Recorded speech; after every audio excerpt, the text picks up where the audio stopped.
The story of Bronco Nagurski is the story of a man so tough, so powerful, and so versatile that he helped write the earliest chapters of professional football and forever change the game. Known as the Galloping Ghost, Nagurski was more than just a fullback. He was a two-way force, a warrior who roared through the 1930s as the embodiment of the brutal, relentless football that has since become legend. His career spanned the first great rise of the NFL, and his impact remains a blueprint for toughness and versatility in the sport. This is the tale of a man whose physicality, skill, and willpower saved pro football and made it a national obsession. Born Bronislaw Nagurski on November 3, 1908, in Rainy River, Ontario, Canada, Bronco grew up in the small town of International Falls, Minnesota, near the U.S.-Canada border. Raised in a working-class family, toughness was a given, and athletic prowess was clear early. At the University of Minnesota, Nagurski became a superstar on both sides of the ball. He was a three-time All-American, known not only as a dominant fullback but also as a fearsome tackle on defense. His blend of size, 6 feet 2 inches and 226 pounds, speed, and athletic grace was rare for the era, and he appeared nearly unstoppable on the field.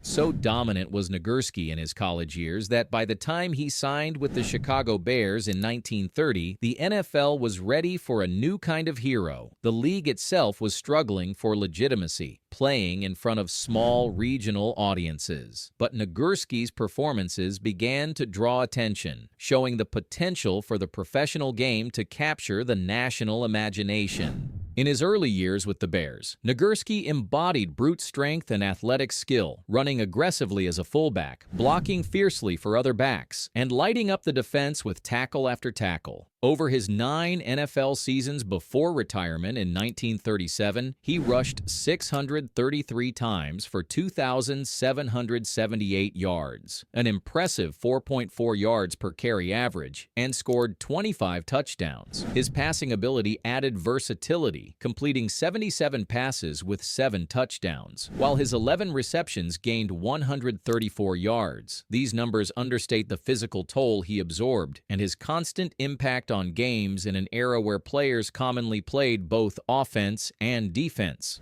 Nagurski's prowess wasn't limited to football. After his initial retirement in 1937, he took up professional wrestling, where his combination of power and showmanship won him multiple heavyweight titles across various promotions. He became a respected and beloved figure in the wrestling community, demonstrating that his strength and determination transcended fashions or sports. World War II's manpower shortages brought Nagurski back to football in 1943, even though he was 34 years old and past his physical prime. That year, in a pivotal mid-season game where the Bears were behind, Nagurski switched back to fullback from his defensive tackle role and powered the team to a comeback victory, setting up the game-tying and then winning touchdowns with his characteristic thunder. In the NFL championship game that year, he sealed the win with a rushing touchdown, ending his football career on a triumphant note. This remarkable return cemented his legacy as a player of legendary toughness and dedication.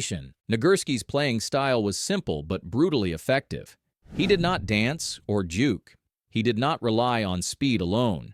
He plowed straight ahead, crashing through defenders with devastating force. Coaches joked about how to stop him, famously quipping that they needed a shotgun in the locker room to deter him.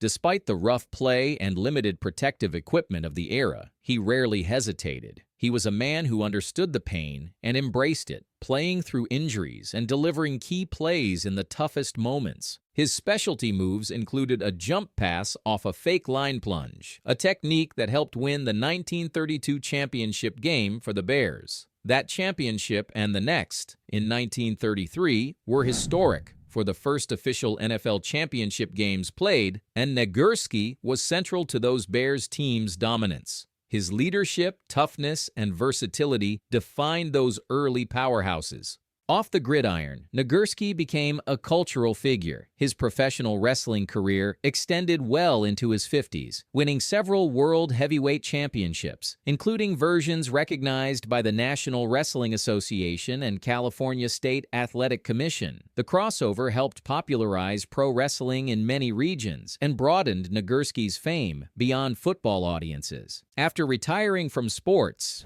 Nagurski returned to his hometown of International Falls, Minnesota, opening a service station that became a local institution. Legends grew that he was so strong he would screw gas caps onto customers' tanks so tightly no one else could unscrew them, a testimony to his characteristic strength and humor. He lived a long life, passing in 1990 at age 81, leaving behind a legacy etched in the history of two major sports. Nagurski's legacy is honored through multiple avenues: a charter member of the Pro Football Hall of Fame in its inaugural class of 1963, his name adorns the Bronko Nagurski Trophy, presented annually to the best defensive player in college football, celebrating the toughness he embodied. His influence stretches into modern football's ethos of strength, durability, and two-way excellence. His career statistics are impressive, especially considering the era's less favorable conditions for running backs and the lack of specialization.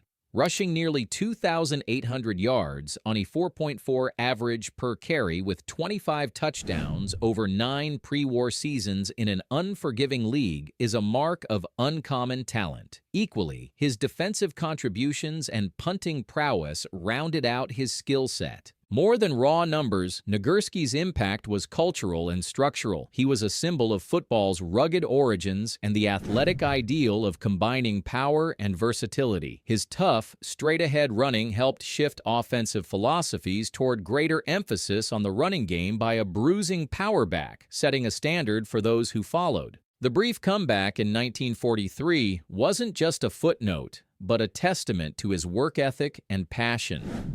Stepping back in halfway through the season, helping lead the Bears to a late victory, and then an NFL championship, he showed grit that remains the gold standard for late career returns. The enduring figure of Bronko Nagurski remains one of football's greatest legends, not just for his statistics, but for the toughness he personified in a sport still finding its footing. The NFL of today, with its complex schemes and specialized roles, might seem far from those days of two-way players charging fearlessly into battle. But without Nagurski and players like him, football would not have the foundation it rests on. In every tackle that shakes bones, every running back who dives headfirst into defenders, every player who rises from injury to lead his team, there is a trace of Bronko Nagurski's spirit, unyielding, powerful, and lasting as the game itself. The galloping ghost galloped on to save professional football, and his legend gallops on in every shadow on the field.